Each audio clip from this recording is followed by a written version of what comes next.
be supportive of your efforts, and I hope you guys are not sleeping in those things.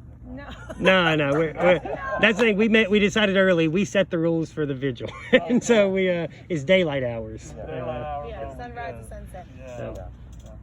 So. And I don't want to interrupt. I know you. Oh no, please. Well, we were talking about. I'm curious. This is a question that, obviously it's a vigil for freedom and racial justice. And, what we talk about is the intersection of, we're experiencing a humanitarian and public health disaster and have been for months now. And that's because we've already had a civil rights and humanitarian disaster for the past 40 years with mass incarceration. It's just that now that's becoming evident as it's intersecting with a deadly virus. And so, we've talked repeatedly about the callousness with which people are being treated. As you said, the lack of, it's easier to treat people as others if you don't know their stories. And even that letter yesterday, I think was powerful, where he talked about for a month being told that they hadn't tested positive, even though they had. And by the time they did something, there'd been so much movement around the prison that you ended up going from where 10 people had tested positive to 500. And so he was obviously, understandably, like many people, saying he was in fear of his life, had already had COVID and was worried about becoming more infected. Sure. And so, there's that part of it, but it's also, mass incarceration has its roots in racial inequities and racial oppression. And so, we're asking an elected official who is a white man who, and you don't, I'll just say he's a white man who's been of the system for most of his life. And we got Cujo over here. You gotta speak out. He's talking about injustice. I told you. I did a whole post yesterday about him needing a second chance. Now y'all see it.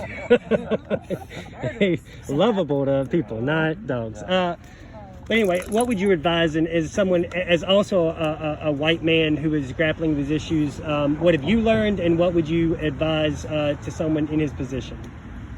Yeah, my new friend and I were talking just earlier today about economics. I mean, one of the real problems that people of privilege don't realize is how much this system has benefited the privileges that they have. I mean, that there's an economic investiture in terms of mass incarceration. These issues of race are not just appearing in a slightly more racial conscious society. Our economic system has been built around issues like voter suppression.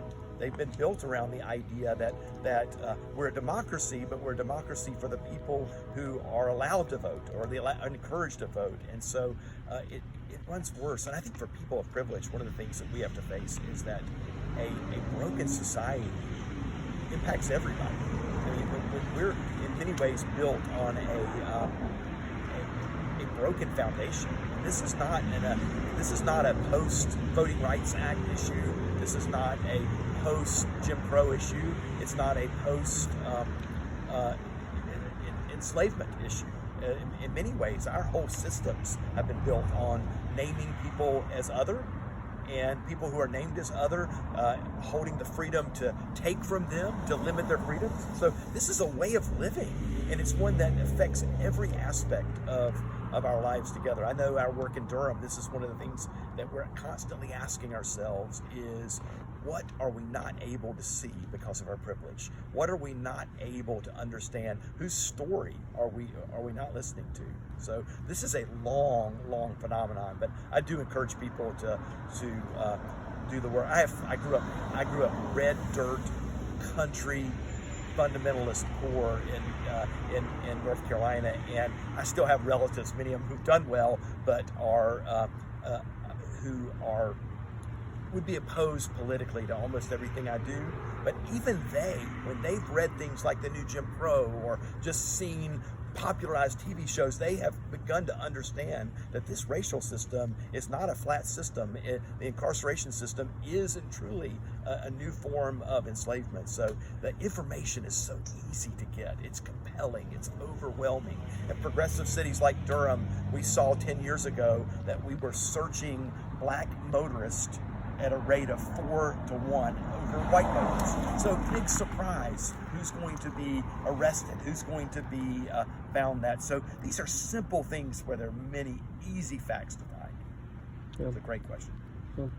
And can you talk about in those moments of discomfort where somebody is being held accountable for their privilege or for some view they've been allowed to hold for various reasons, what do you do when you feel uncomfortable like that and not run away from it? How do you sort of lean into it and without putting you on the spot, because this would be hard for anybody, but do you have an example of like where you have felt uncomfortable but leaned into it, and not that it necessarily worked out, like you could have left uncomfortable just like you know.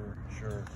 Just a little bit of the background on me, and I think this is hopeful in some ways. From time to I'm a adjunct faculty member. I teach social justice pedagogies and things like that at the University of North Carolina some.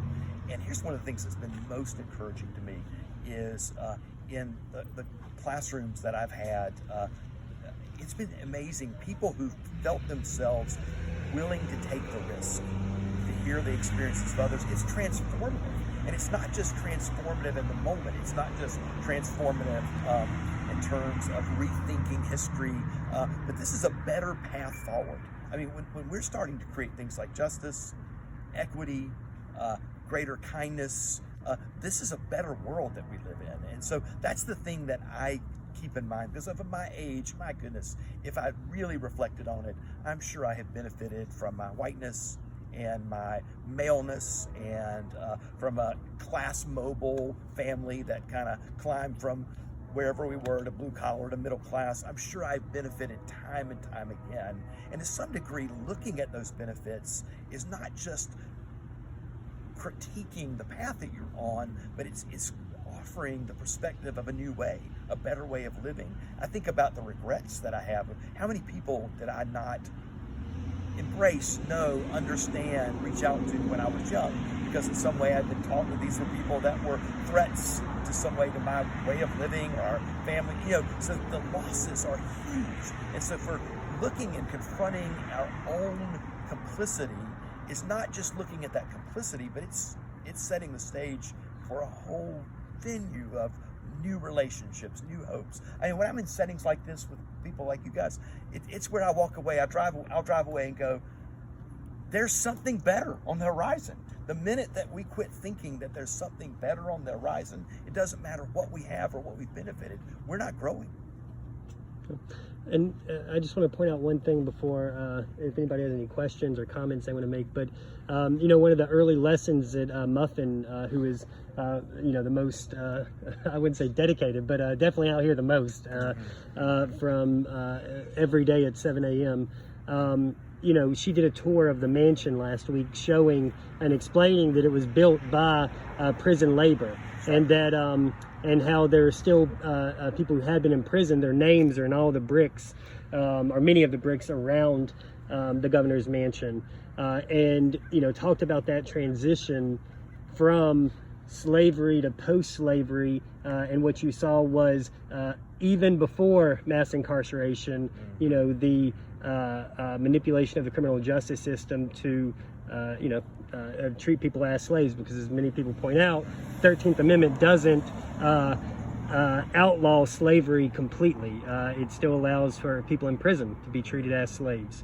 So just want to let people know that fact, and then open it up for any questions or comments that anybody has based on what Tim's talked about today.